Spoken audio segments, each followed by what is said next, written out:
Tunisha suicide case पर और शेजान के बेल पर आखिर क्या रिप्लाई आया है शफक और फलक का। और जो शेजान की बहन है उन्होंने क्या रिप्लाई किया है एक मीडिया में बात करते हुए, और क्या क्या बातें उन्होंने बोली हैं जब से आपको बता दें कि भाई 80 या 90 दिन के बाद जो है शेजान को बेल मिली है इस केस में, और अभी तक कोई चीज़ प्रूव हो नहीं पाई है। जबकि लोग जो हैं जिस तरीके से तुनिशा की मम्मी जो ब्लेम्स डाल रही थी, या फिर यूँ कह लो कि यहाँ से शेजान और उनकी फैमिली की तरफ से जो ब्लेम्स डाले जा रहे थे, ये दोनों बयानबाजी चली रही थी। एक भी चीज़ अभी तक प्रूव नहीं हो पाई है, और शेहजान भाई इस चीज़ में पूरा का पूरा फंस चुके थे। एक हिसाब से 80-90 दिन का जो जेल वो काट के आ रहे हैं, जो पीरियड वो काट के आ रहे हैं, वो बहुत ज़्यादा टफ था उनके लिए। तो अभी हाल ही में शफक और फलक ने उस चीज़ को याद करते हुए कि उन दिनों में क्या क्या चीज़ें उनके ऊपर बीत रही थी, उस पर एक इंटरव्यू में बात कही है। तो क्या कहा है उन्होंने, आइए आपको देते हैं इस बारे में पूरी अपडेट। नमस्कार, आप देख रहे हैं फीफा फूज और मैं हूं आपका अपना दोस्त और होस्ट गणेश कांदू। तुनिशा का सुसाइड केस, भाई ये बहुत ज़्यादा शॉकिंग इंसिडेंट था पूरे बॉलीवुड और टीवी इंडस्ट्री में।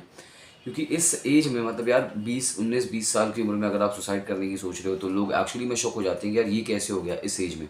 और आपको बता दें कि तुनिशा जॉली बाबा दास्तान काबुल की एक्ट्रेस थी, भाई लीड कैरेक्टर करती थी उसमें, और उन्होंने on set he suicide attempt किया, जिसके बाद बहुत सारे रूमर्स आने शुरू हुए। ऑन सेट जब उन्होंने सुसाइड अटेम्प्ट किया तो जो उनके मेकअप आर्टिस्ट थे और जो बहुत सारे लोग सेट पे मौजूद थे, वो जब उनको ढूंढने पहुंचे तब उन्होंने देखा कि तुनिशा जो है उन्होंने सुसाइड अटेम्प्ट किया है। हॉस्पिटल में रश कराया गया, नियरेस्ट हॉस्पिटल में, और वहाँ पे उनको मृत घोषित किया था।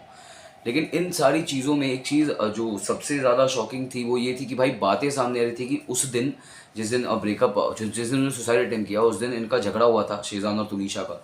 ये बातें सामने आई। उसके बाद बयानबाजी भाई यहीं नहीं रुकी, फिर तुनिशा की मम्मी ने ये सारी स्टेटमेंट्स दी। इवन तुनिशा की जो मेड है, जो हाउस वर्क है, उन्होंने भी ये सारी बातें बोली कि शेजान जो है वो घर पे आए थे तुनिशा की मम्मी को प्रॉमिस किया था कि वो शादी करेंगे, लेकिन झगड़ा इनका हुआ है और शेजान खुद घर में भी रुके थे 3-4 दिन तक।